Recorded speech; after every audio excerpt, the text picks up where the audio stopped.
Mr. Rollins. Okay, Mr. Court. For the respondents, who are, of course, individuals bringing very modest fixed claims arising out of delay in their flights, from their perspective, and of course one must always remain fixed on the notion that the entire edifice of Regulation 261 is to be taken from their perspective, the consumer's perspective. It appears that there is only one truly vital issue before the court in respect of the determination of the outcome of the appeal, which is this: whether staff rostering and responsibility for getting staff in the right place at the right time is a matter inherent to the activity of the air carrier, or it is not. We will respectfully submit over the next hour that the answer to that question is relatively self-evident, and we will on more than one occasion refer to the analogy cited by Lord Justice Coulson in the court below between equipment and people. And there is no sense in making that submission that we wish to dehumanise, because I know that was an issue that Mr. Shah raised in response when it arose within the argument in the court below. It is merely that, as Lord Justice Coulson observed within his judgment, that an airline runs on its equipment and on its staff. All right. Now, before you launch into developing that, are you going to deal with the other issue? Yes, the precisely. Issue? Forgive me, I was simply going to set out that, first and foremost, we say it makes no difference, and just to set out in one or two sentences what the case is on ground one, and immediately go to ground two to come back to ground one. But in terms of the substance of ground two, we simply wish to make a number of relatively short points, which we hope will be of assistance before returning to ground one.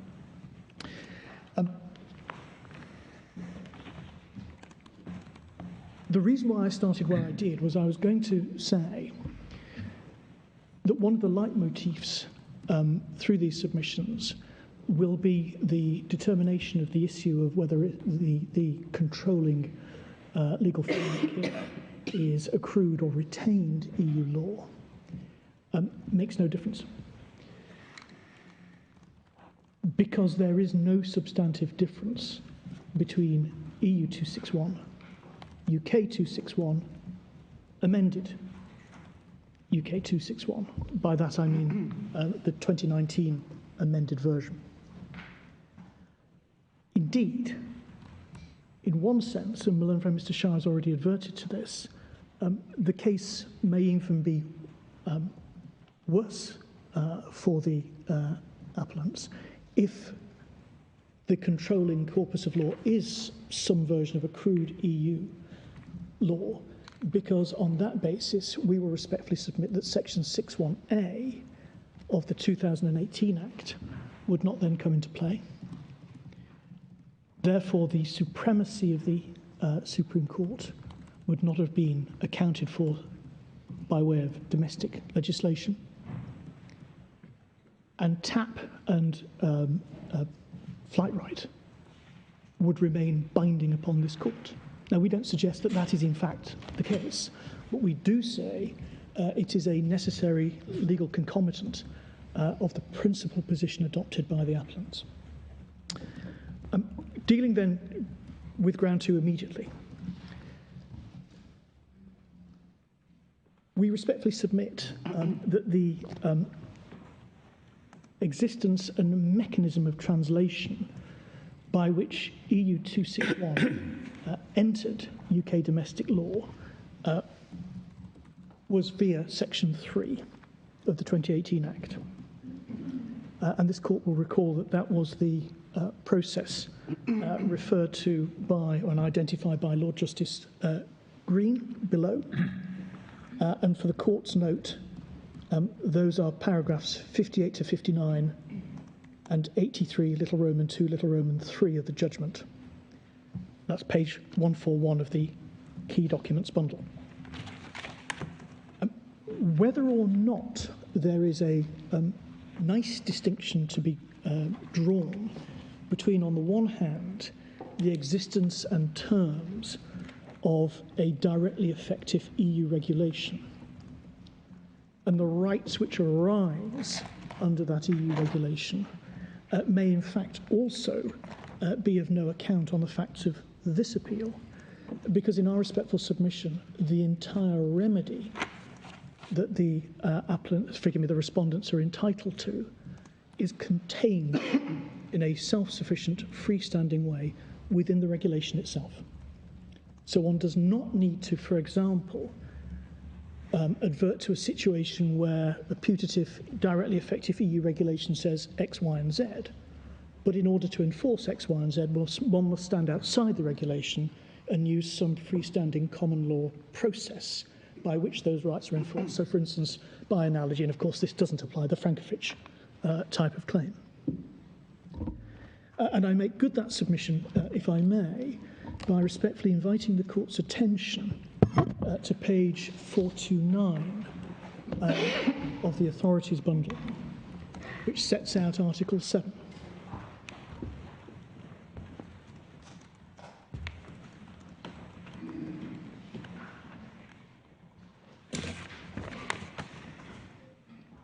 And one looks to the top left-hand... Sorry, you have to bear with me for a moment. I've got not at all.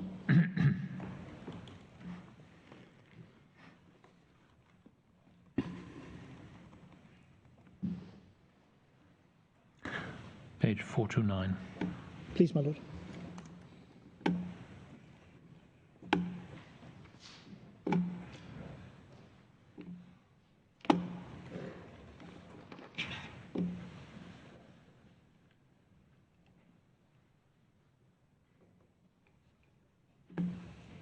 I'm sorry.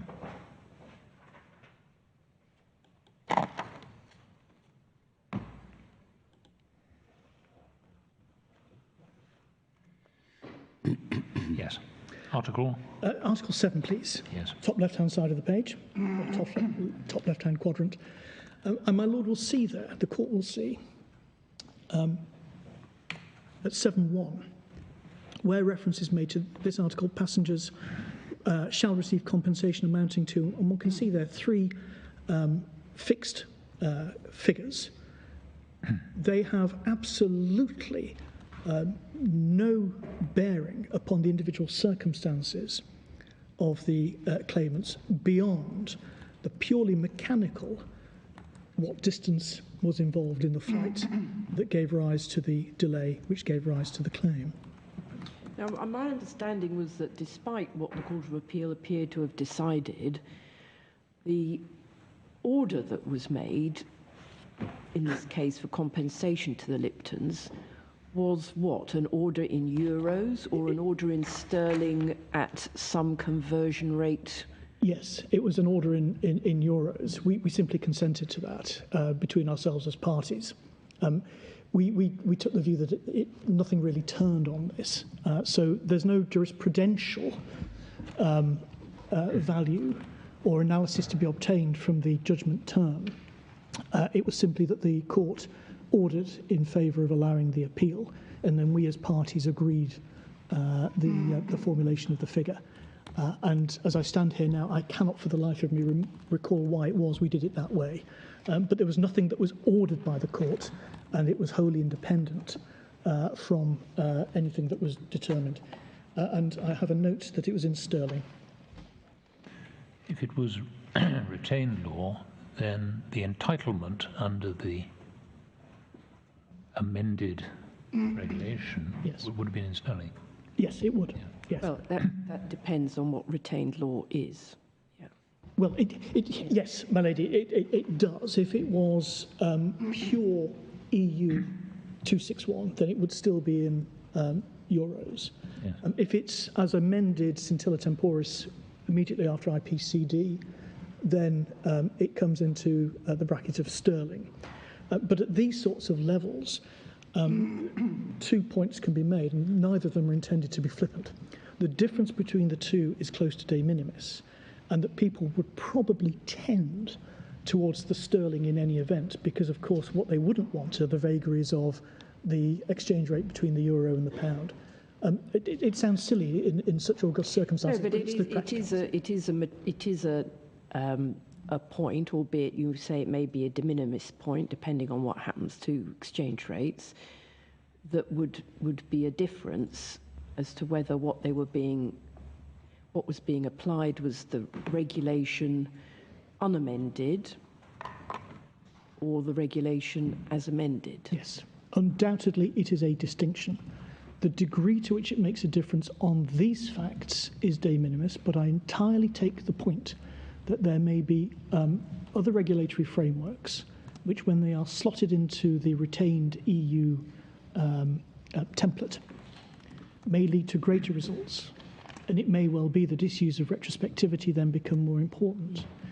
But of course, the difficulty that we have standing before this court on this afternoon is that we're not quite sure, A, what difference any of this makes, but B, what the shape, dimensions, width, scope, effect of this corpus of law, this accrued EU law that is being contended for. And we certainly can't start to make submissions as to how it might affect other matters. All we can probably do on this appeal on these facts is to say that on the facts before the court, it makes little difference in reality, but we accept at once that there may be other situations where it makes a greater difference. What that doesn't do in our respectful submission is mean that one must throw forensically the baby out with the bathwater and determine that, in fact, it must therefore be, because there is the risk of anomaly in respect to what can be recovered, that actually what Parliament meant was that there would be an accrued body of EU law that will somehow have to work out, either through this court or other appellate courts, or by further legislation.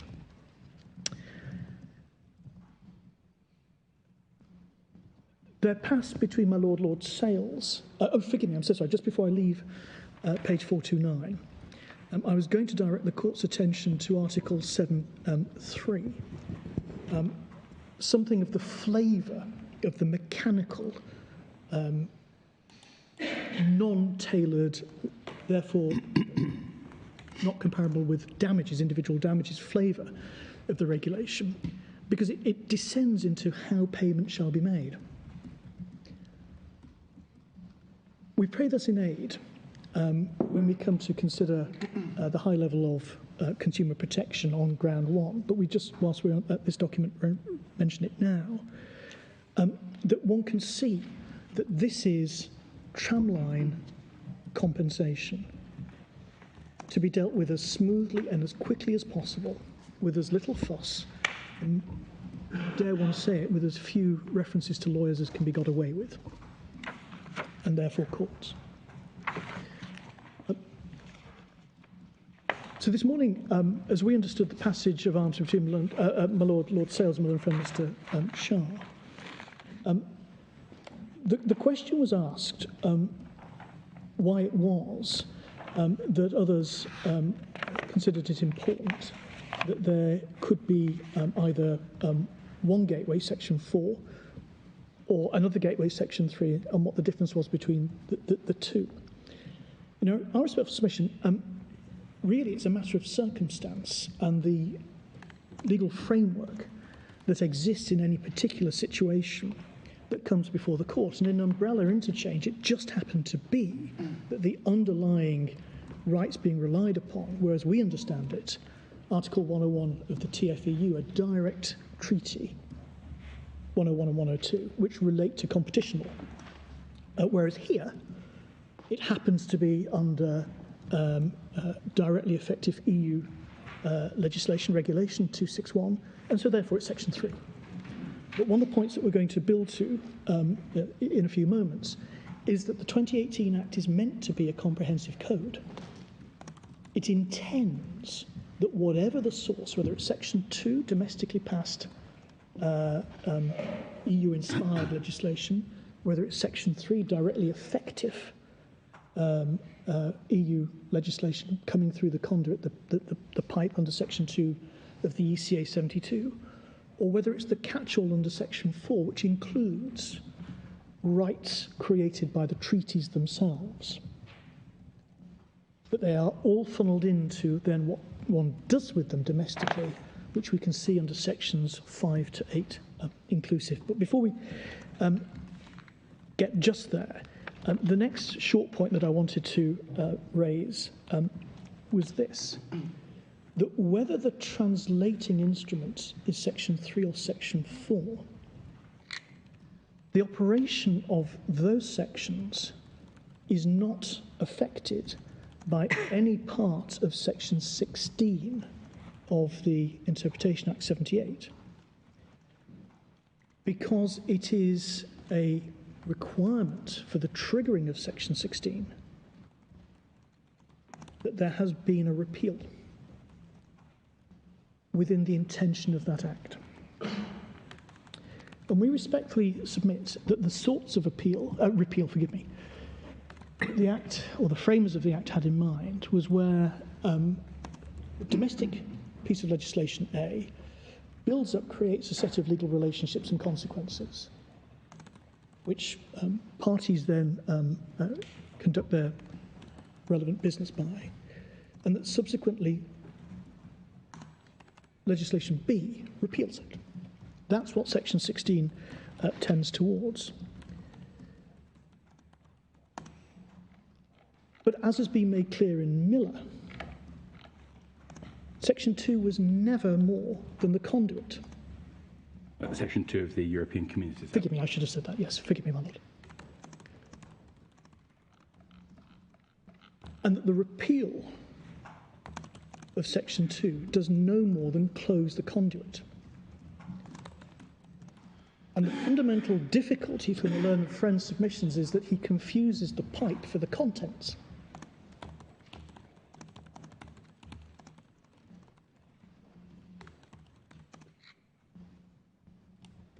And syntactically, we say that that is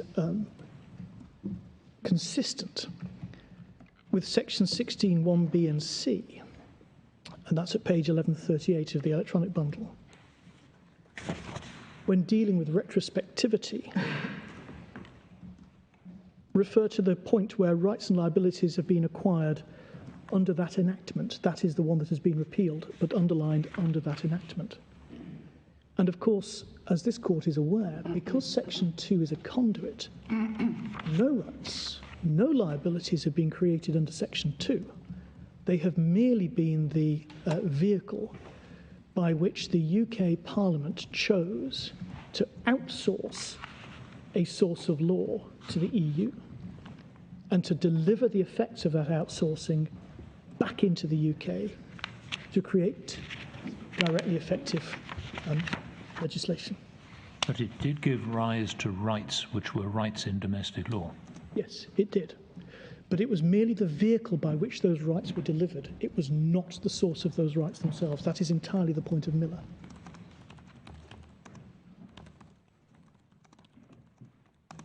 So by closing the pipe, by repealing Section 2, one simply, if one takes the pipe analogy, you've capped the entry end on the European side. Nothing may pass.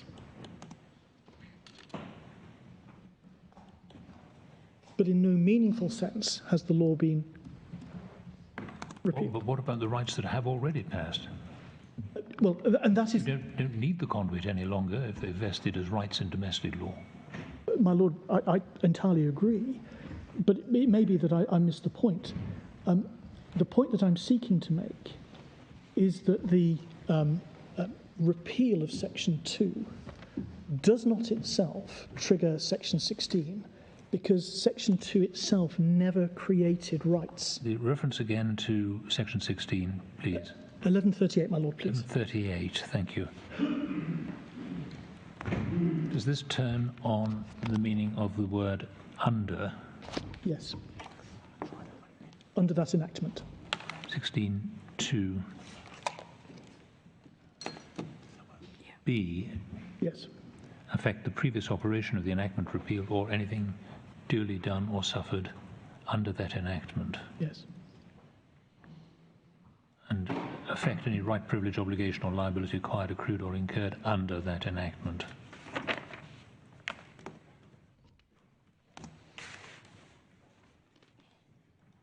Yes.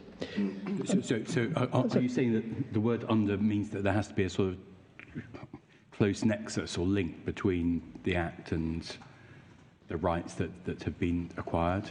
My Lord, I'm not sure that's right, because when you were explaining how this operated, you were saying, well, a statutory regime might be set up and then people then make their own business decisions yes.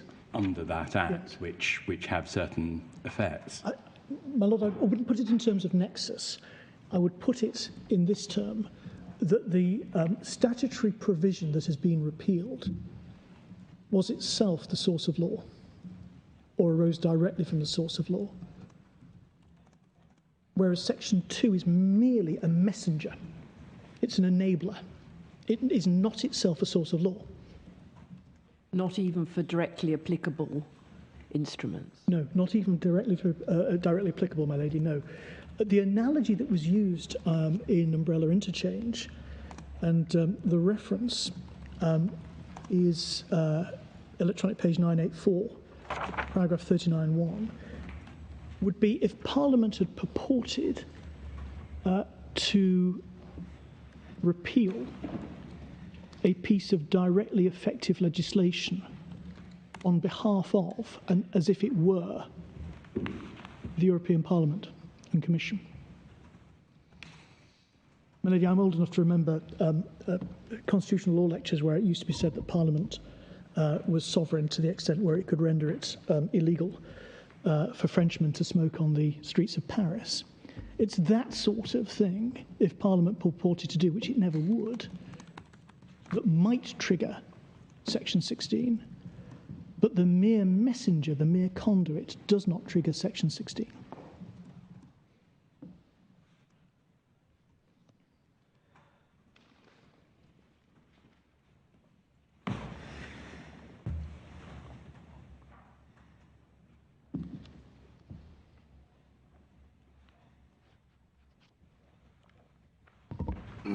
Well, that gets us back to the perennial debate there used to be about whether Section 2 of the ECA was actually needed. Well, it's been described academically as a monist island within the UK dualist sea. And that, in my respectful submission, probably gets to the heart of the question that Milady has asked. It takes... It's almost like an electrical converter between two voltages in a small power station.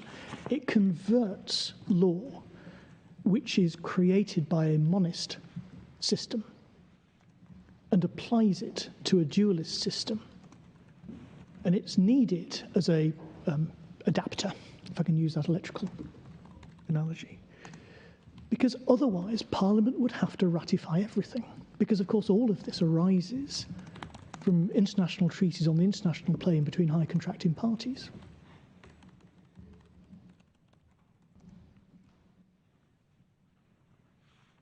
So are you saying that Section 16 has no impact on anything we've got to decide? My Lord, that is our submission.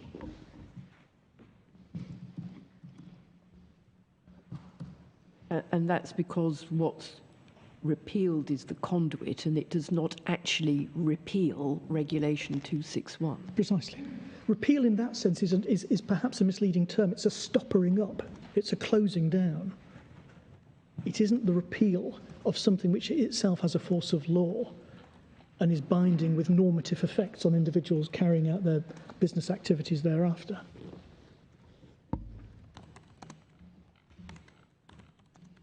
And you accept that it turns on the meaning of under? Yes. Yes, precisely. Without that, there is no argument.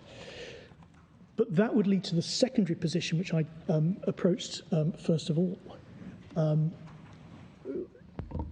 which was to say, even if there are problems with retrospectivity, which I accept are, and assert respectfully, are trivial in this case, but maybe in other circumstances may be more serious, that itself cannot be enough to negate the entire system of retention that Malone Friend seeks to attempt by saying, oh, well, because there are these wrinkles in what is very imperfect legislation, it has to be knitted. One therefore must assume that there is somewhere in the ether this evanescent thing that is accrued EU law the boundaries of which are not told to us. 16(1)(b) is in rather different terms, and it says that the repeal does not, unless the contrary intention appears, affect the previous operation of the enactment or anything done under the enactment. Yes. Well, isn't the transportation of rights into domestic law through the conduit something which has been done under the enactment? It's been done through it. The conduit is completely passive. It is merely the method by which there is this translation from dualism to monism. Why is it not something duly done under the enactment?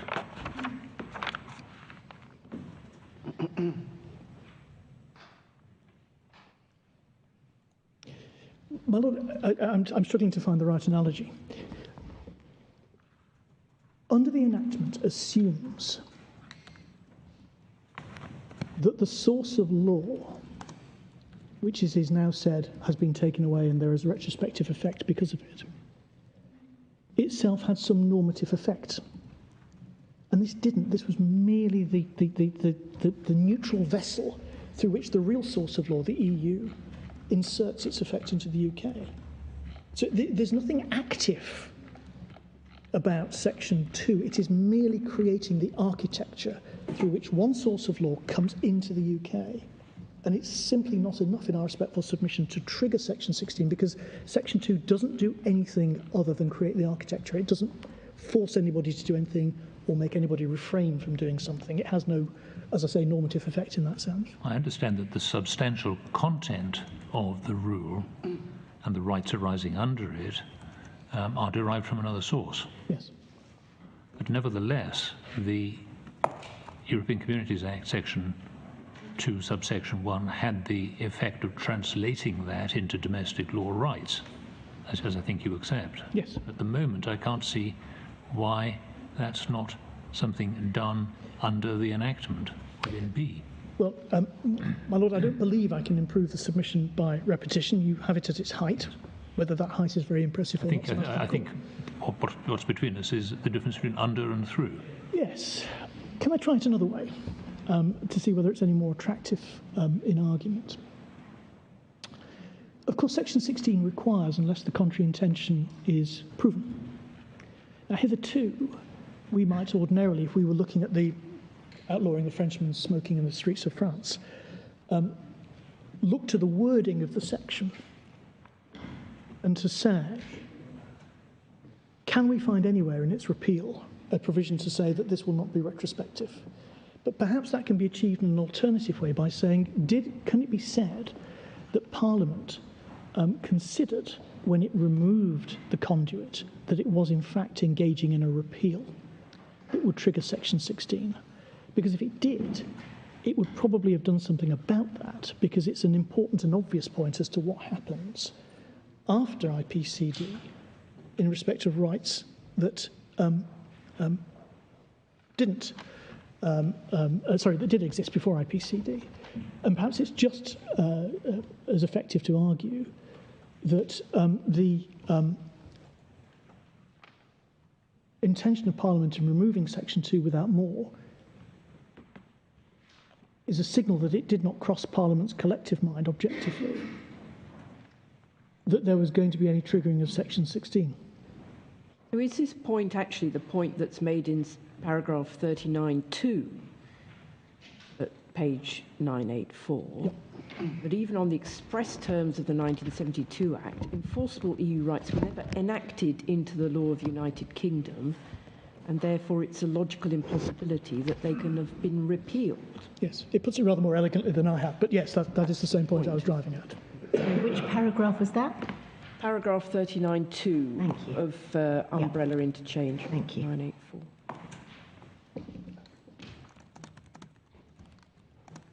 And it's not making the point in the context of Section 16, but I think that's the same point. Yes, it is. Of course, another way of looking at the architecture is to say, well, Parliament's expressed its intentions to the contrary by saying, well, that's what the point of Section 3 and 4, Sections 2, 3 and 4 and together are, as I said a little earlier in these submissions, and I'll return to in a moment. Parliament can be taken to have considered that it was setting out a code, a comprehensive code, by which all law which emanated from the EU, either mediated via domestically or directly or through treaty, was to be gathered up all as one, as I'd suggested earlier. And that again, if it was in the consideration of Parliament that it was thereby leaving a corpus of law outside that, it should have said so and made provision for it. And the fact it didn't probably indicates that the contrary intention has been expressed for the purposes of Section 16.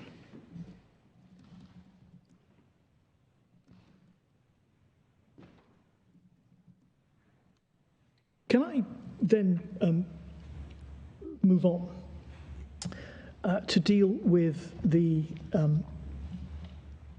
complaint that we've made conceptually and deal with slightly more specifically, which is to say that insofar as my learned friend cleaves to the assertion that there is such a thing as accrued EU law, we're not sure what difference it makes in this case, or difference my learned friend suggests it makes, beyond the difference in the compensation, I suppose. But equally, we respectfully submit that it would lead to some rather perverse outcomes. I've already adumbrated that under Section 6.1a, the termination of the supremacy of EU law would not then seem to be engaged. Now, my learned friend seeks to shimmy around that by saying, the title is misleading. But again, we respectfully submit it's not a matter just of titles, although the title is entirely accurate as to the intention. It's the schema of the Act itself that would be ruptured if there is, or circumvented, if there is this corpus of law known as accrued EU right. Because having gathered up all sources of EU law under sections 2, 3 and 4, the code then moves on to how one interprets it as a sui generis body of law under sections 5 and 6. And why should section 6.1a be taken to apply if the source of law that's being referred to, the accrued EU right, stands outside the entire schema of the Act? And indeed, one could go further. I don't say that this is the case, but in theory, we submit, we don't see the distinction between section 6.1a and section 6.1b, so far as my learned friend is concerned. Why should it be that despite this being accrued EU law, that the supremacy stands to one side, but that the section 6.1b denial of a right of referral to the CJEU stand good?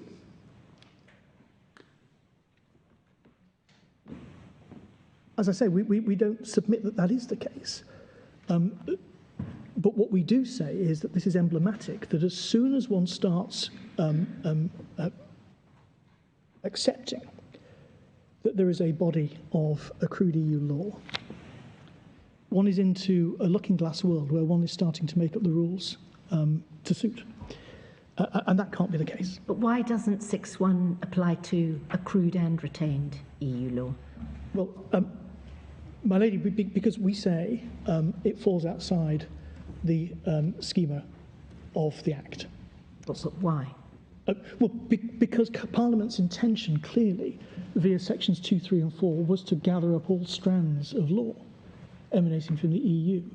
It would make no sense to legislate for 3 sources of EU law, but not for a 4th if Parliament had determined that this 4th existed. It would have been very easy to put in a section 5.1, and in respect of accrued EU rights, they shall be dealt with as follows. And therefore, can I ask you this example? I mean, in a sense, one's asking just how significant would it be to recognise accrued EU rights? Let's assume the ball's on the other foot from your perspective.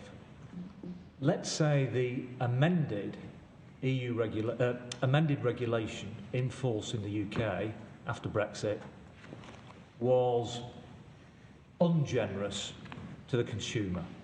So let's say the figures were actually, you get a quarter of the amount of compensation under the retained EU law regulation than you would in respect of the original EU regulation. And we've got exactly the same facts. This all happened, the event, pre-Brexit. Now, your argument would say, well, it doesn't matter what the position was at the time of the flight. It's tough on the consumer. That's what the UK Parliament has chosen to do, and that's it. That's what you'd say, I presume. No, because at that stage, something that hasn't made much of an impact on the oral hearing today, but the Trade and Cooperation Agreement comes into play, which was also referred to by Lord Justice Green below, which is to say that sitting on all of this as a further legislative gloss is the promise made between the UK and the EU that there would be comity in respect of their regimes for consumer protection. And that is why the judgment of Lord Justice Green then goes on to deal with the Future Relations Act, section 29, European Union Future Relations Act 2020, which he refers to between paragraph 73 and 82, that would actually preclude Parliament from doing so. So, my Lord, the position that you posit to test a theory... How long does that last, then? Forever? My lady, as I stand, I don't know the answer to that question. Forgive me, I will have that checked. But as I understand it, it is open-ended. I don't believe it is time-limited. But I can have that checked. Sorry, can I just ask the bundle reference for section 29 of the EU Future Relations? It is. It's in the... so the bundle itself, forgive me, the Act itself... Sorry.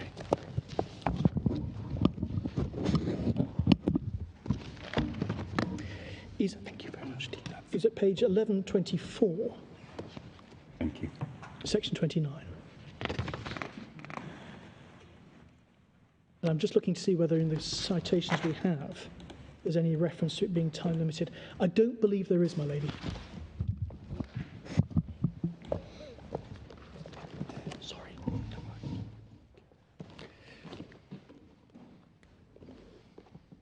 But that's not to say, my lord, that one cannot imagine circumstances in which the differences would be greater.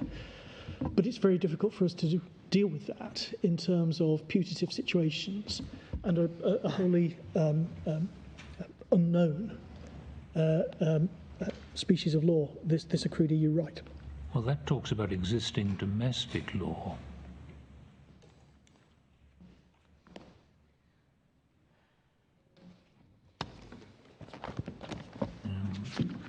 Are you saying then that accrued rights would be subject to modification under Section 29? Yes, that was precisely the point that was being made by Lord Justice Green.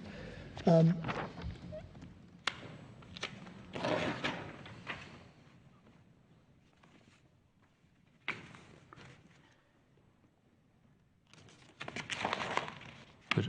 it might be said that these rights are derived from EU law, not existing domestic law.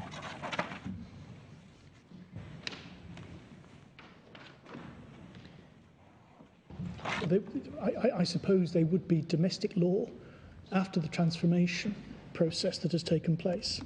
It might be an argument that pulls itself up by its own bootstraps like that, I think. Thank you. So is this how you think it works then? That the law that applies after exit day is the amended 261 in respect of all claims, whether the flight was before or after. Yes. If that amended Regulation 261 is amended in a way which is deleterious, disadvantageous to passengers, then the courts can strike that down as contrary to Section 29 of the Future Relationships Act.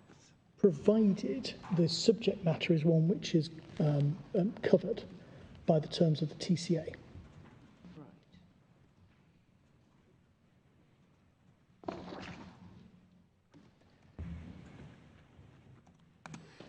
And if it's disadvantageous to the airlines, bad. Yes. In short, forgive me, but yes.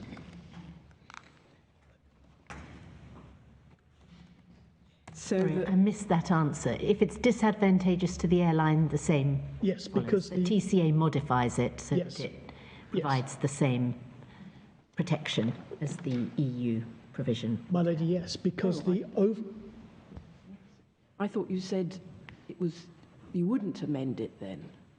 Oh, I'm so sorry. I may have just misheard. And forgive me, I'm slightly deaf in one ear. The question that I thought I was answering was if Parliament modified so as to be more advantageous to a consumer, Yes. so that is disadvantageous to the airline, then that probably wouldn't be capable of being struck down, because the overall assertion behind all of this is high levels of consumer protection, and that is what the TCA seeks to achieve. But that would be almost a policy driver rather than a matter of black letter law. I thought you were answering Lord Burroughs' question that if it was the other way round, in other words, the new regulation on its face seemed to be less advantageous Yes. to consumers. I thought that's why we were going to Section 29 of the 2020 Act, because you say then that would be trumped by Section 29 and the trade agreement, because there is a specific Yes. agreement in the trade agreement to maintain levels of consumer protection. Is that I right? was, and then I was asked a question about right, what if sorry. it was more. No, not at all. Maybe I'm getting confused. I did. I then moved on to Lady Rose's question, which had, I thought, buried in it the thrust of, well, what if it's more advantageous? Oh, what, the later regulation is more advantageous. And I thought I was being asked, and forgive me if I misunderstood, I thought I was being asked, that would just have to lie, wouldn't it? Because there would be no complaint about that. Yeah. I thought it would have to lie because it would be, and then Lady Simler wanted confirmation of that, it would be more advantageous, but that is consistent with the underlying political imperative of the treaty on the international plane, that there shall be maintained high and equal levels of consumer And if protection. it is more advantageous, it's not trumped by Section 29 of the 2020 Act, because that doesn't require the levels to be the same. It's just a sort of no worse than. Yes. Yes, that's precisely right. Nothing actually turns in this case on whether it is pure EU 261 or amended 261. So in our stated printed case, we are neutral on it. In fact, it is probably EU 261 scintilla temporis and then prospectively amended 261. So the question may depend upon whether one is asking the question retrospectively or prospectively. So you accept that in this case, which is a pre-Brexit one, it's probably the original EU text, 261, yes. But if one, because that is what's incorporated, translated, transformed, whatever, into domestic law by Section 3, and the amendments are prospective only. yes, yes.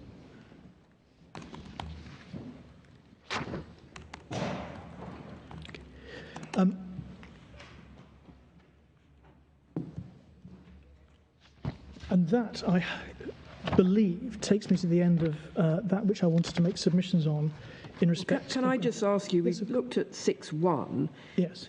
but 6.3, which is expressed to be limited to retained EU law, what is your submission as to whether, in this case, there is the possibility of the court departing from pre-Brexit CJEU case law? Do we have that power for this? So suppose, or not in this case? If it's retained EU law, yes, but you shouldn't exercise it in our respectful submission. But you accept that we do have the power? Yes. Under retained EU law, yes, you do. You are the Supreme Court. But you should only exercise it, as I understand it, if the 66 practice direction would mandate it. And if that were an option that was attractive to the court's mind, one of the matters that we would respectfully seek to place before it as a restraining hand, if I may put it that way, is that, of course, this court will take notice of the fact that many UK citizens will fly on continental Europe from point A to point B. And it would seem to be an oddity if there was deliberately imposed a different standard and a different substantive law for UK citizens flying from Manchester to London compared to UK citizens flying on business from Paris to Lyon.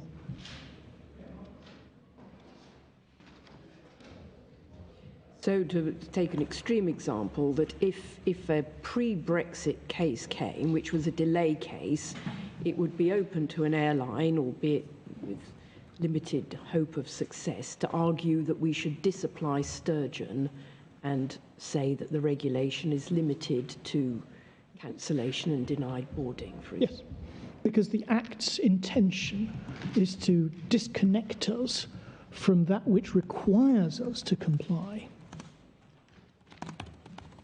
as part of the political aim of recovery of sovereignty, if put it in those terms. But of course, that is rather the gravamen of perhaps the most significant part of Lord Justice Green's judgment below, which is, yes, but you're forgetting about the terms of the TCA in section 29. It's quite the sting in the tail in that sense.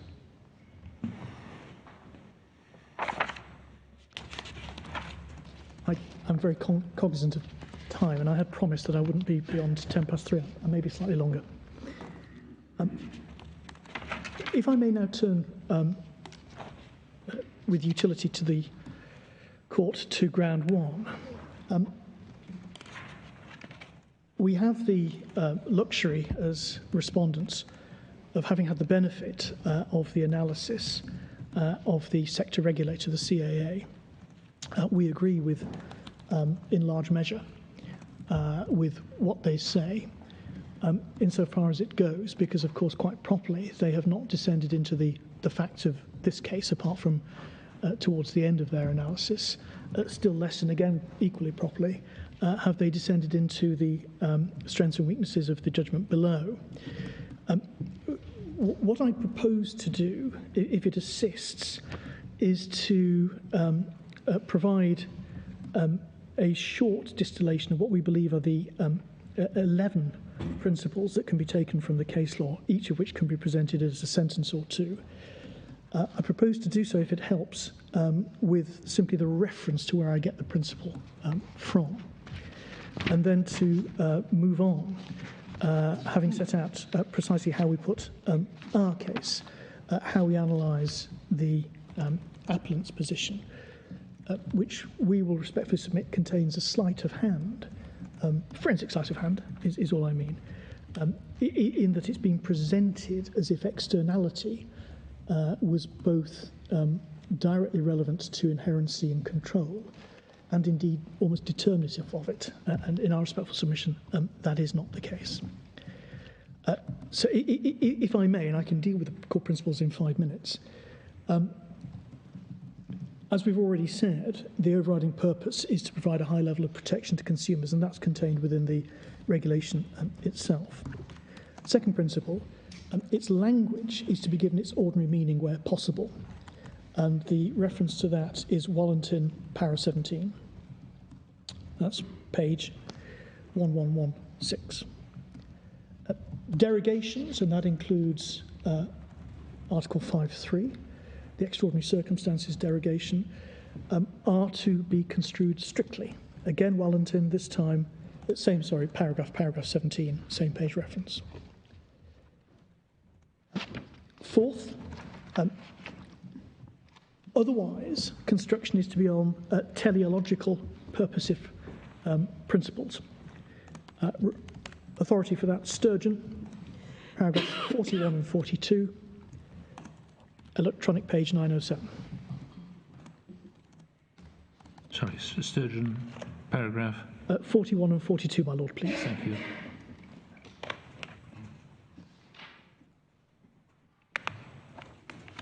Five, extraordinary circumstances has a basic assigned meaning of events which are, quotes, out of the ordinary.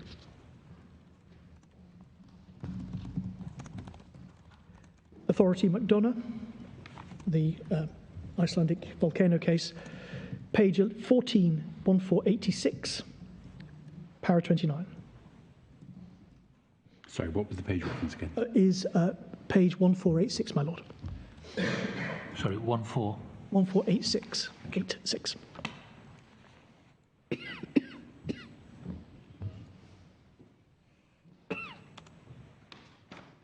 The sixth is that the event, on account of its nature or origin, must not be inherent in the normal exercise of the activity of the carrier concerned. Wellington, para 23. But also we highlight ground for decision number 1 at page 1120. And we highlight the two because, as Lord Justice Elias pointed out in Hussar, the phrase on account of its nature and origin appears in the body as if it were connected to control. But in the recital of the decision, it appears relative to activity, inherency. So the references for point 6 again are? 1117 and 1120. Thank you.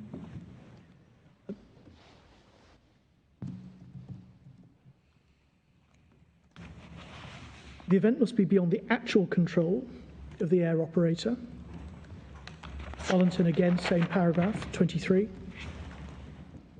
Later authorities, such as SAS Air Help, have stated that it must not be under any level of control. Page 470, para 36.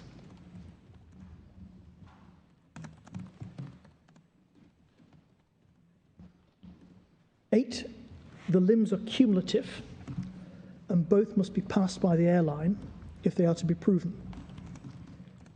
Authorities, Cruiserman, para 34, page 526, and LE versus TAP, para 37, page 563.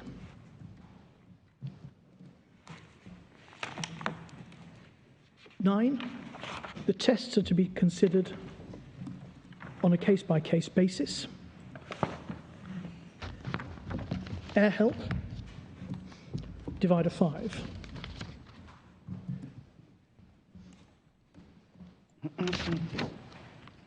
Page 468.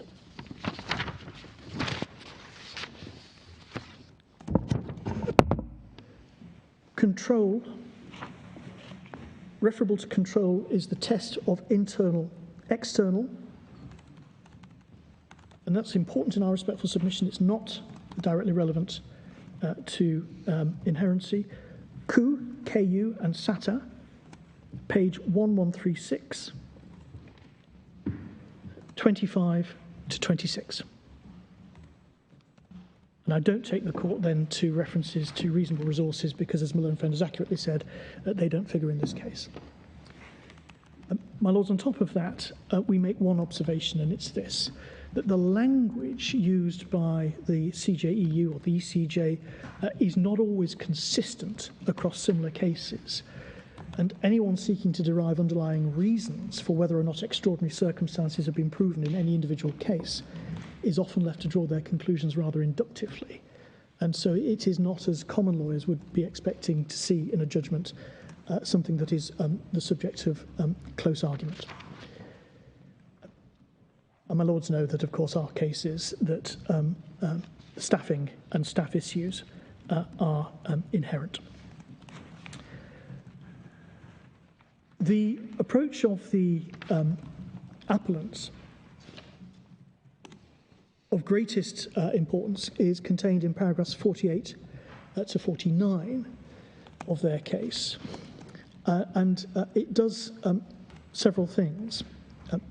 The first is, and pertinent to the first limb inherency, it defines inherency as something that is, quote, intrinsically linked to the operating system of the aircraft, as if this were the sole and entire test for inherency across all factual situations.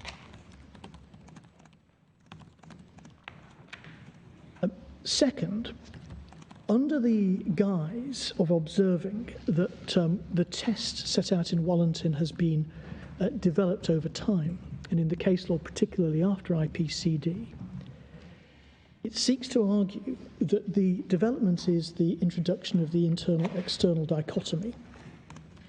And this is at paragraph 48 of their case, that the issue of internal and external and how one determines whether it's one or the other is determinative of the overall test.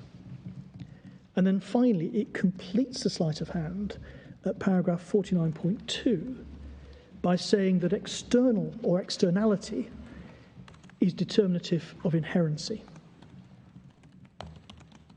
In short, we say externality is important in respect of control, but only according to the facts.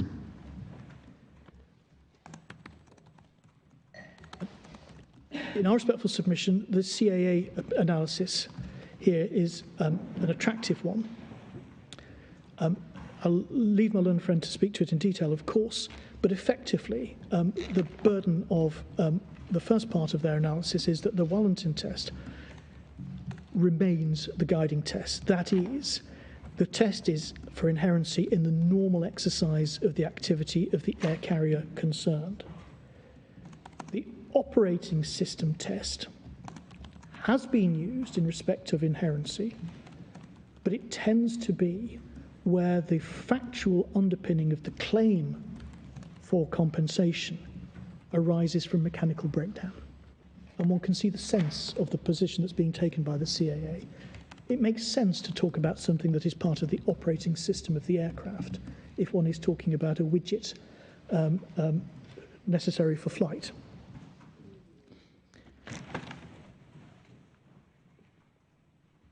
In terms of a submission that was made this morning by my learned friend in respect of frequency, he is right to say and to observe that frequency is not itself proof of inherency. But equally, at paragraph 39 of the judgment below, Lord Justice Coulson was right in our respectful submission to hold that frequency may be evidence of inherency.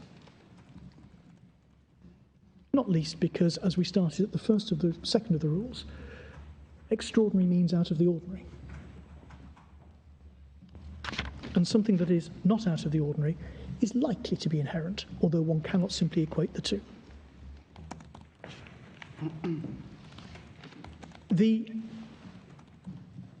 CAA continues that the outcome in Peshkova, the bird strike case, should be seen not in terms of whether the correct test is the operating system test, but rather whether the bird strike forms inherent part of the ordinary operation of the airline. And clearly a bird strike is something that has gone wrong and falls, therefore, outside it. We align ourselves... It's not the bird strike in itself, it's the fact that the bird strike damaged the plane and the plane had to be mended. So I think what it's relied on is they didn't say this is a damaged plane, it has to be mended, that's inherent in the business, but they looked beyond that to what has caused the damage to the aeroplane. Yes, my lady, I take the point, if I may say, entirely, but it's a rather analytical slippery slope, because if one concentrates too hard on what happened afterwards, one runs into the mistake that Lord Justice Elias identified that his Honour Graham Platts had made in Hussar, which was to concentrate solely on what did they do as a result of the extraordinary circumstance to stop it fructifying into delay or cancellation, excessive delay or cancellation. And we respectfully agree with my learned friend Mr. Shah that one must hold separate, even though they may factually overlap, on the one hand, that which is inherent or not inherent, and on the other hand, that which is reasonable resource thrown at a situation, not inherent, to make sure that that doesn't become excessive delay. So, my lady, I see the entire common sense of my lady's observation, but in terms of analysis, it's important to hold fast to the best way of looking at Peshkova is that it was not inherent, not because it fell outside the operating system of the plane, but because it didn't arise out of the ordinary operation of the airline activity.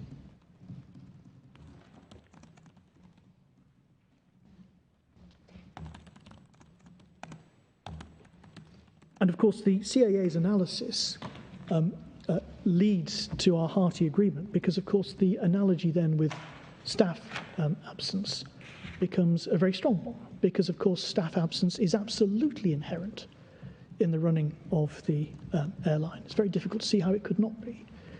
We accept that there are reserved positions where it might be, but one is really into the extreme. COVID is a good example. That is, if the government decreed for public health reasons that flights should not take place at all, for example.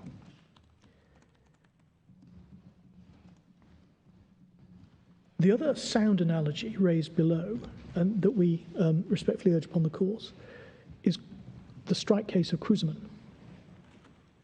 Because not only is it a staff absence case, it also goes to prove that any attempt to explain all matters by reference to externality doesn't work. Because, of course, in Cruiserman, the industrial action was organised perfectly properly and perfectly lawfully by representative bodies on behalf of the staff. That was an external force. Equally with Sievert, the side of the plane is struck by something which is not controlled by the airline, but rather by an operator who is helping the airline carry out its activities.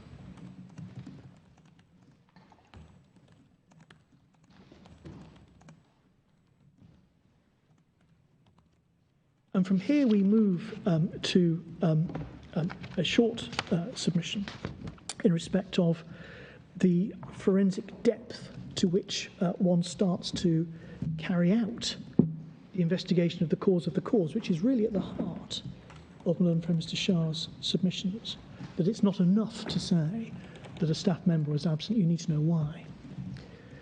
And we respectfully submit that Lord Justice Newey properly described the level of inquiry that the CJEU clearly has in mind in the case of CAA and Ryanair.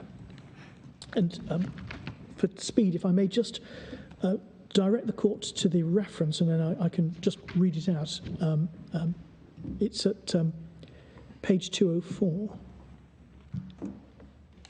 I'm afraid that must be the page rather than the electronic page. Bear with me just 1 second. No.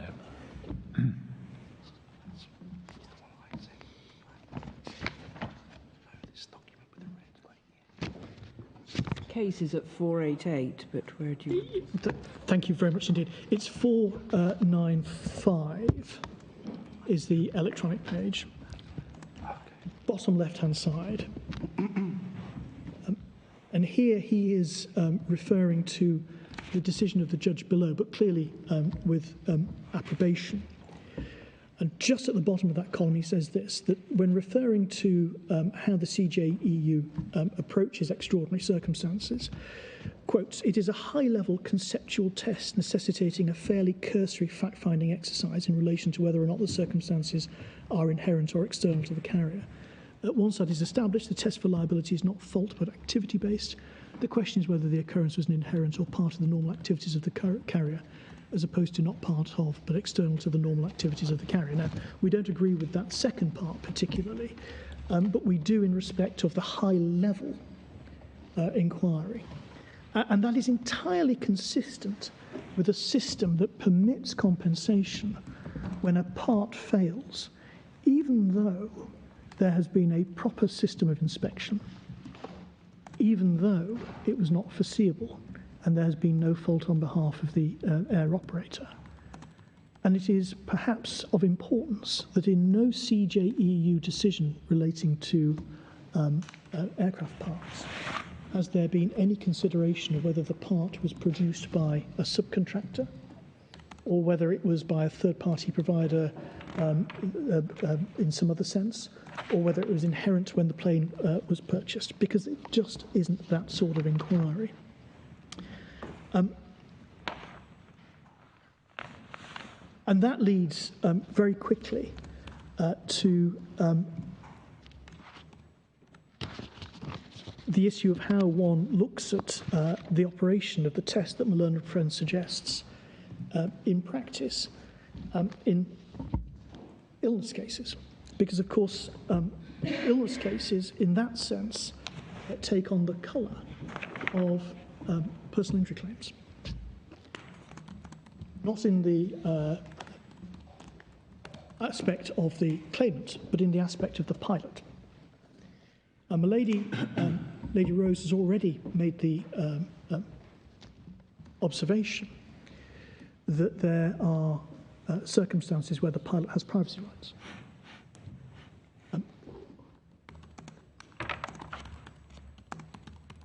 One can expand on that very briefly. Suppose, for example, one has a pilot who has been suffering from PTSD. There's been a near miss, and it happens. Kept it quiet, doesn't want to tell the airline that he's or she's suffering, is surviving, is coping, but not well. And then on the way to the airport one day, suffers a rear end shunt and has an immediate, overwhelming psychiatric reaction.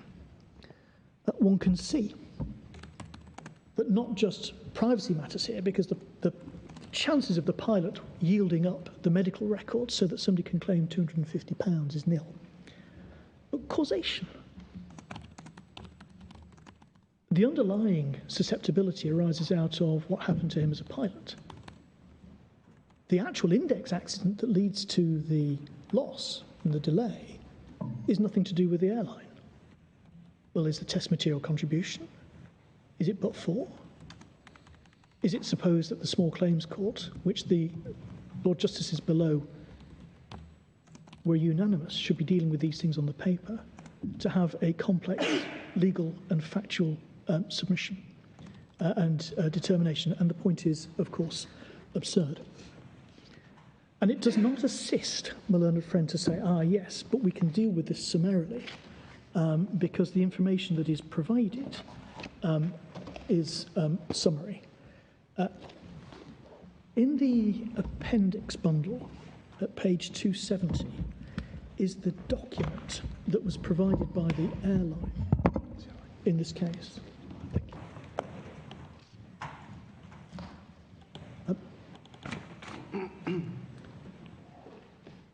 and I respectfully draw it to the court's attention. Now, my learned friend, on the one hand, accepts that the burden's on him, but when one looks at how these documents are framed, one can see what in fact would happen. What's FC/CC? My lady, forgive me. Flight crew, cabin crew. I'm very grateful to my learned friends. So this is flight crew because he's a pilot. Thank you. The bit I did understand was the description, called just before report, 1505 Zulu, Z I suspect, down route in Lynn, not feeling well but happy to operate back. Requested Jeff speak to Medair. Medair have declared him not fit to fly until he has been signed off by one of their doctors. Full crew heading back to hotel where Medair will arrange a hotel visit. Well, I asked rhetorically, what's it to be? If that is to be the level of information that the Deputy District Judge sitting in the Small Claims Court is to determine this case on, it becomes almost a matter of self-certification by the airline. What we say is, right, this must be an extraordinary circumstance, we're not paying. And what is the Deputy District Judge to do when the pilot, as in this case, refuses to yield up their records perfectly properly? No criticism of the pilot intended at all.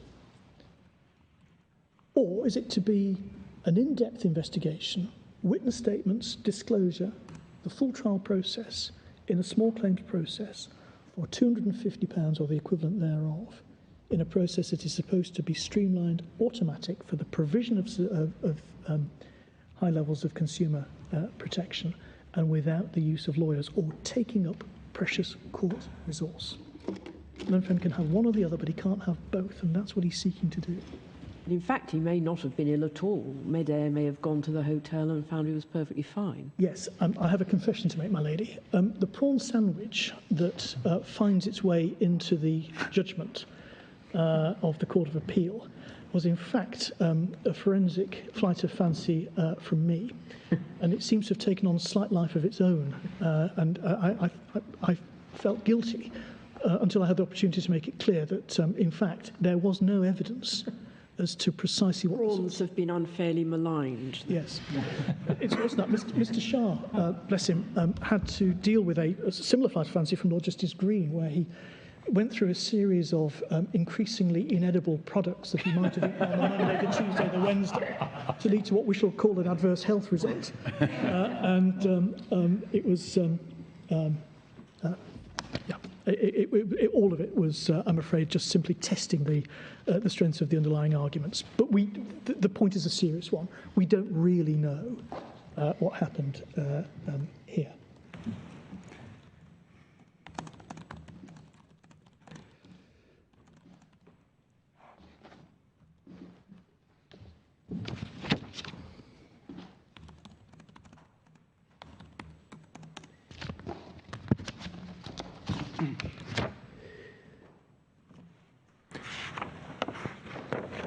If I may just turn to my left.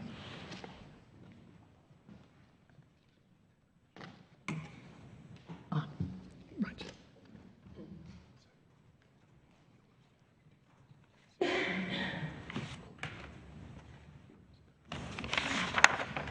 Forgive me. The final thing I'm reminded to say, and I'm grateful to my friend Mr. Archer, to return to the earlier submission about the form of the order, the court made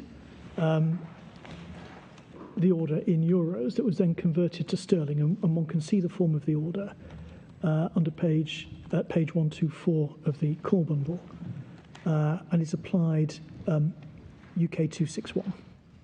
That is the original EU 261. Yes.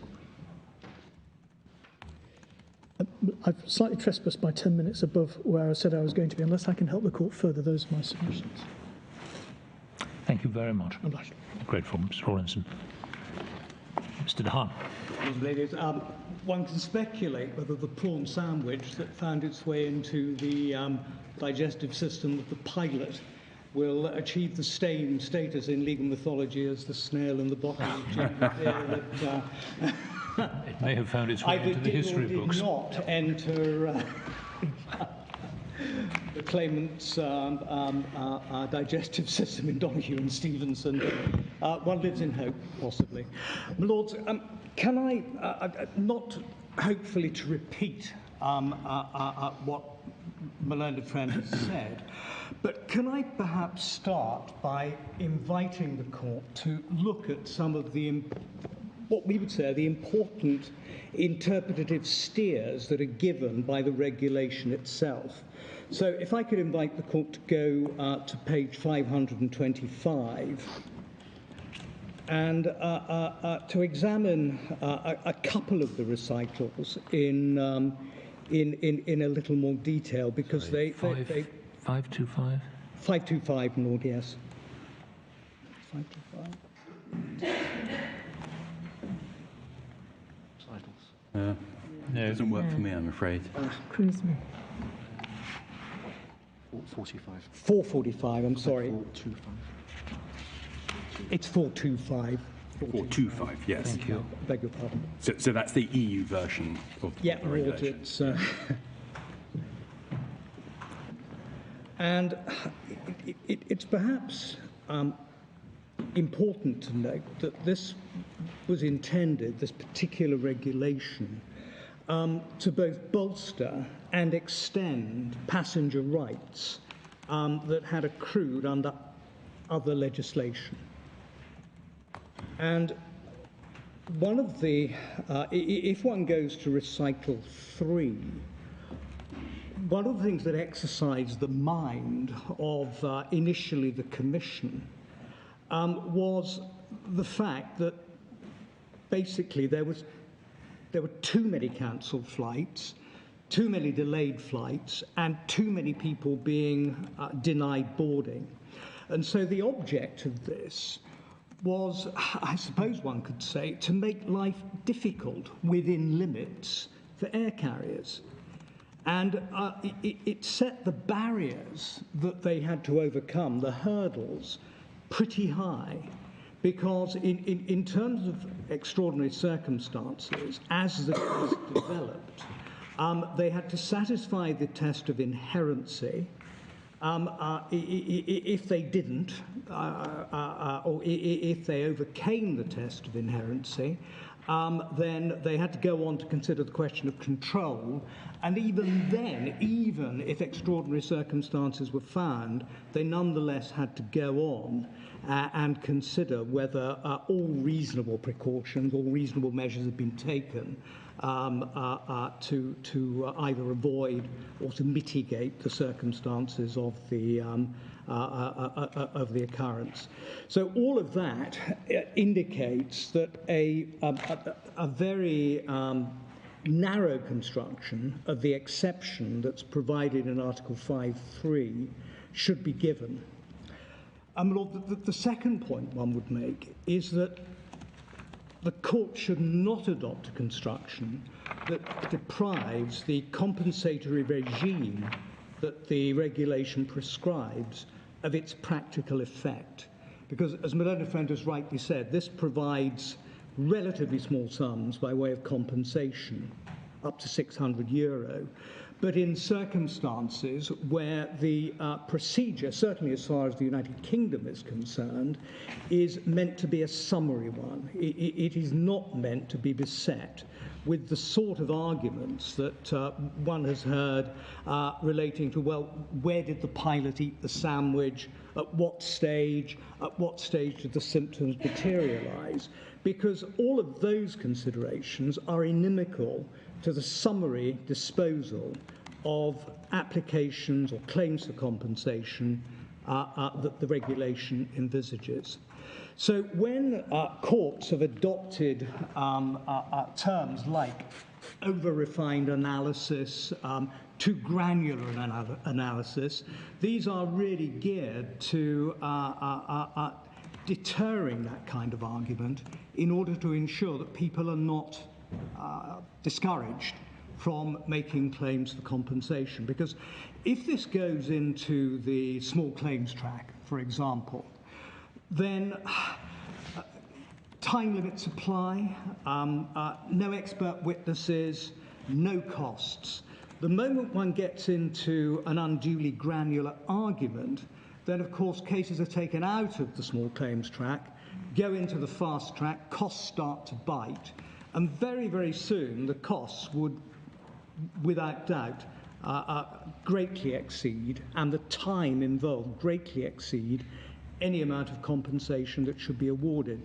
And one needs to, of course, bear in mind the inequality of bargaining power as between the passenger and as between the airline in these cases. The airlines can bring to bear massive resources in relation to these claims, as they do. The individual passenger, unless they can crowdfund or make themselves part of some consumer organisation, are at a serious disadvantage. So the summary disposal is absolutely key to the scheme, the regulatory scheme that the court is considering in this case.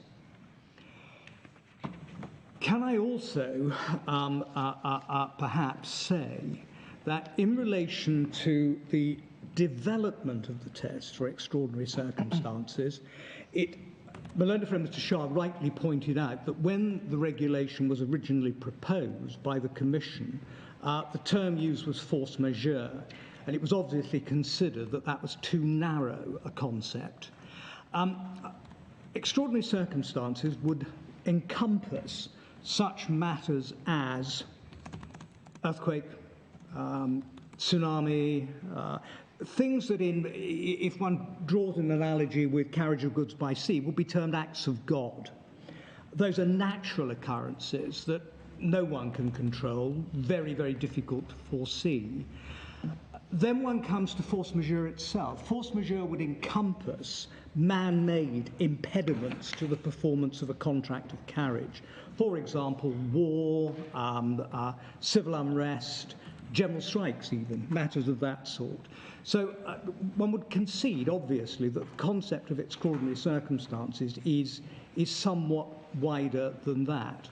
But when one examines the development of the case law and the way that the test has been applied in different cases, and my lords, I can carry out a fairly rapid analysis of different cases in an attempt to reconcile how the court dealt with the facts, because each case must be decided on a case-by-case basis. The facts will obviously vary according to the cases. But one starts with the component failure cases, because many of the early cases that came before the Court of Justice were cases of component failure on aircraft. And it's easy to see how the component failure test morphed into the operating system of the aircraft test, because that was a ready way of describing the sorts of cases that the court was concerned with on an early basis. But of course, there came a point, as more cases came before the Court of Justice, where the operating system test was inadequate to the situation that the court was faced with. And so that eventually morphed into the normal exercise of the activities of an air carrier test. But in the way that we've explained it, anything that falls within the operating system test will automatically come within the normal exercise of the activity of an air carrier, because of course components are part of the aircraft and so forth. It's difficult when one gets to the more difficult cases, such as that in Pescara of bird strike. Obviously, they don't easily fit into either situation. Now, one could say that perhaps in Pescara, because bird strikes are not extraordinary in the sense that they happen, and they happen on a regular basis, whether they happen to the extent that they cause, as happened in the United States, an aircraft to actually ditch in the Hudson. That would be exceedingly unusual. But bird strikes are not uncommon events. And in one sense, that would fit more readily under the control test and the inherency test, because it's difficult to see how something such as a bird strike is not part of the course, something that does happen in the course of the activities of an air carrier. But of course, one is where one is with that particular decision. But if one looks at again, the development of the test, what the court seems to be saying is that the difficulty must relate to the operating system of the aircraft that was carrying out the flight in question. And for that reason, for example, as happened in KU, where the refueling problem was a general problem that affected air traffic in general, well, that is something that's more akin, I suppose, to force majeure, to not quite to act of God, but to force majeure. It doesn't actually impact, it's not something that relates to the operation of a particular aircraft at a particular time. The way that one reconciles August with previous decisions is that in that case, the aircraft was not actually in operation at all. It was parked overnight.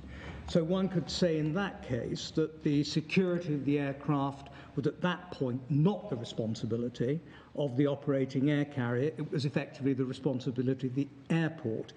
If there had been a collision between that aircraft and a catering van at a point in time when the aircraft was manoeuvring, would be a different matter, because at that time it would have been in operation, and manoeuvres of that kind would be part of the operating system of the aircraft itself, but certainly would be part of the exercise, the normal exercise of the air carrier's activity. So again, one can reconcile that with previous cases. As far as staff illness is concerned, we haven't descended into the arena specifically on that.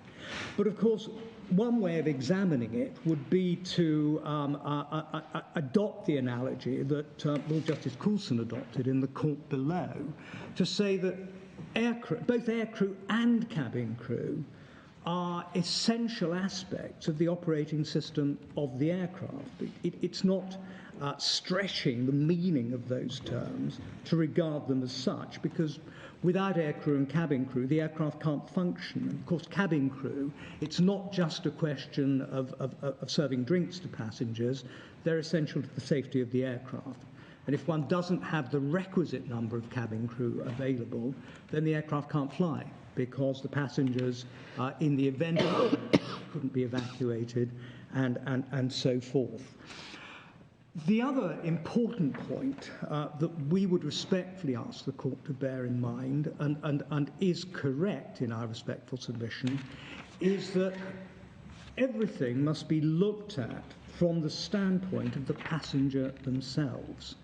Now, insofar as the passengers are concerned, it would be a matter of supreme indifference to them that their flights were delayed as a result of something that happened when the captain was off duty, whether he was on his way to the airport.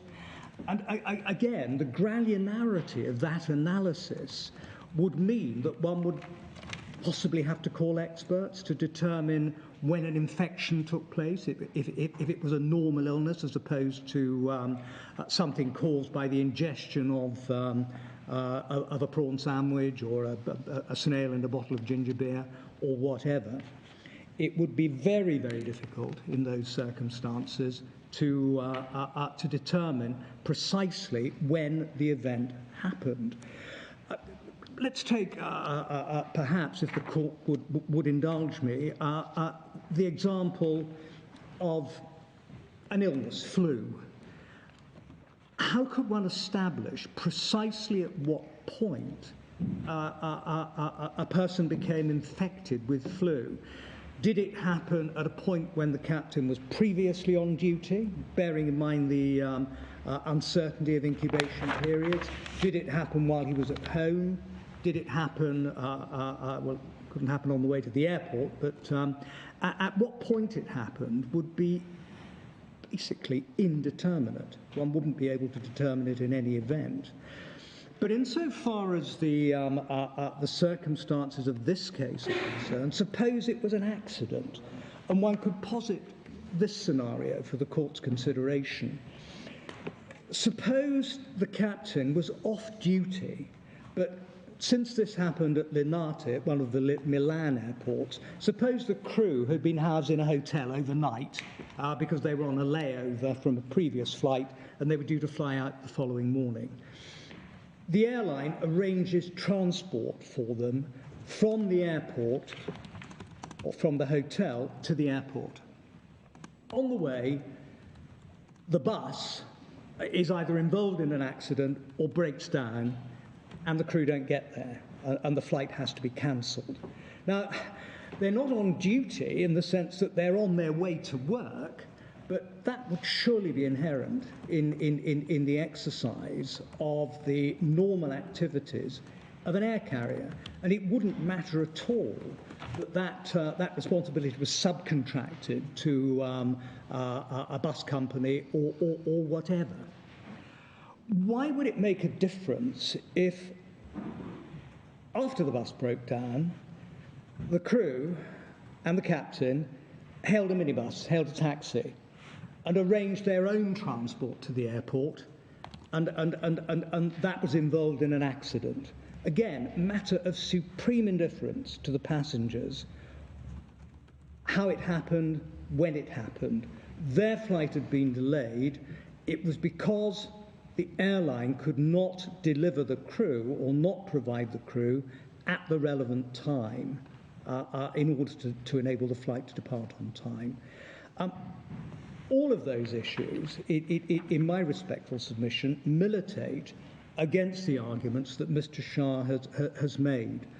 But I suppose finally one needs to look no further than the Flywright case, which, whether your lordships are bound to follow that decision or not, is fair almost on all fours with this case. If a crew refuses to fly because of the sudden death of a captain, who was a friend possibly, or someone they'd worked with, the court said that staff sickness, absence due to those, are all things that airlines have to manage. These are things that any employer has to manage. It's page 913, that particular case. And so it would follow that those must be inherent in the normal exercise of the activities of an air carrier, indeed of any employer in that situation. And the mere fact that it happens in, shall we say, a period when it's impossible to remedy should not affect that. The question when it happens is relevant not to the question of inherency, but relevant to the question of control. And I don't go as far to say it's a sleight of hand to try and relate it to inherency, but one could put it no better than to paraphrase that distinguished jurist, the late Mr. Eric Morecambe, in saying it's asking all the right questions, but not necessarily in the right order. And, my lords, I leave it at that point unless I can help any further. Thank you very much, Mr. Dehaan.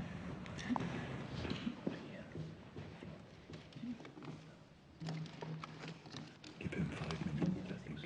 I think so. Mr. Shah, you've used up your time for reply, but if there's anything that you want to say very briefly, then we'll hear you. Can I just make 5 or so points on ground one?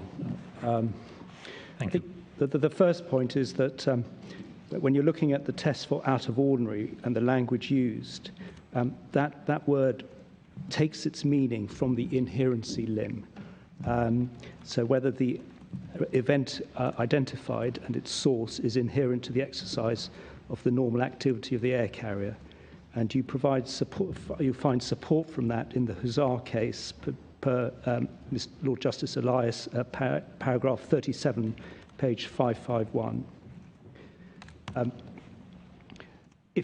If it's not tied, or if it doesn't take its meaning from the inherency limb, then you enter into territory of trying to define what you mean by ordinary, and that creates its own uncertainty. And one can just test that with some of the cases. The German Wings and Powell's case, for instance, an aircraft tyre getting damage would be a pretty ordinary event, but it's rendered extraordinary because of the application of the Lim 1 test, because it was a foreign object that damaged that tyre. My Lords, you would refer to the air help case by the respondents, and in particular the role of the language of whether something is external or internal.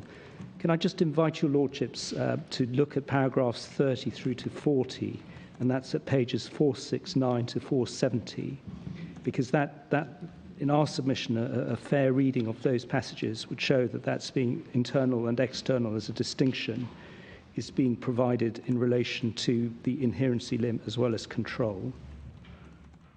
The submission by the respondents that the staff absence is inherent to aircraft operation, we accept staff presence or absence is inherent to the aircraft operation, just as much as having a serviceable aircraft is inherent. The real question is what is the source or the origin of the reason why it's not available?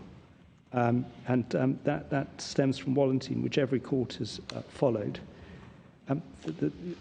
The respondents were correct to identify, as Lord Justice Elias did, that in Wallentine, the formulation of the test, there's a slight difference in the language, but the binding formulation, we say, is at paragraph 34, page 1118, and the court ruling at 1120 of that decision.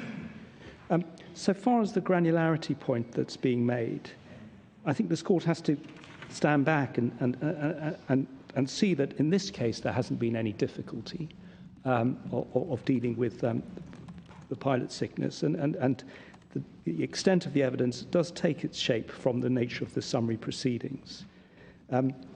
It's fair to say that the respondents appealed the district judge's finding on the facts, and the circuit judge upheld the district judge's findings. So that's in the key documents bundle, pages 175 to 176, at paragraphs 70 to 71. So this isn't going to be a type of litigation that has disclosure or personal medical reports. It is going to be one that is based on summary documents that are contemporaneous and that will set out the reason that the airline gives for the cancellation of the flight at the time. Now, if that doesn't pass muster because it doesn't give enough detail, then the airline won't make out its case. And it's important to remember that Article 5.3 is intended to strike a balance between the passengers and the air carrier. It is a test that is a difficult one to overcome in any event, but it's not one that should be read unduly restrictively. And if one were to take the bus example that was used by the CAA as a trip to the airport, again, the relevant question is not the fact that the crew failed to arrive at the airport. The relevant question is whether the road accident itself is something that is in the normal course of operation of the air carrier. And in each case, that question may be answered differently. Just as, again, with the aircraft taxiing to the runway that picks up a puncture because of a foreign object damage, the aircraft taxiing to the runway is part of the normal operation of the air carrier. But the question there is whether the damage that's been suffered is something that is through its normal course of operations. I just very briefly on ground two, I hesitate to go back to that territory, but I would just say that in my submission, Section 16 of the Interpretation Act is applicable. The real question that the court has to decide is whether Section 3 of the 2018 Act has done enough to satisfy the requirements of Section 16 and of the Interpretation Act. Sorry, well, I didn't catch that. Whether Section 3 of the 2018 Act yes. Goes far enough to satisfy the requirements of Section 16. I'm not quite sure what you mean by that. Sorry. So, I mean, Section 16, if it applies. It's not setting a standard. No, so all I'm trying to say is that Section 16 applies, but Section 16 carries with it a presumption against, or a direction that a repeal is not retrospective. But the question then is whether Section 3 of the 2018 Act, in fact, satisfies the requirement of Section 16 by bringing rebutting the presumption. Exactly. Well, it might be the other way round. I mean, Section 3 might be part of a lex specialis, pointing in the same direction as Section 16, but actually the operative provision that produces the effect of continuity of retained EU law. Yes, no, I can see there's that possibility as well. You say if there isn't Section 16, then it appears that Section 3, on completion day, all those accrued vested causes of action disappeared because Section 4.1 doesn't apply to them because of Section 4.2, and there's nothing similar to Section 4.1, and so it appears that they can no longer be pursued. And you say how you get round that is, or how you arrive at a different result is by Section 16. Correct. Yeah. And then just on the question of interpretation, again, the language of Section 6.1a of the 2018 Act is in our submission pretty clear in that it applies to all UK law post IPCD. That would be accrued and retained if accrued law exists. I'm so sorry. Which provision? I'm so sorry. Which provision did you say? Section 6.1a of the yes. 2018 Act, and that is supported by the terms of Section 6.1b, which prevents a reference to the CJE. Right, so you say that, notwithstanding the heading to that provision, Correct. It clearly has general application. Correct. But I think you have to say that 6, 3 and 4 and 5 and 5A and 5B don't apply. I would accept that because of the language used within those. Yeah.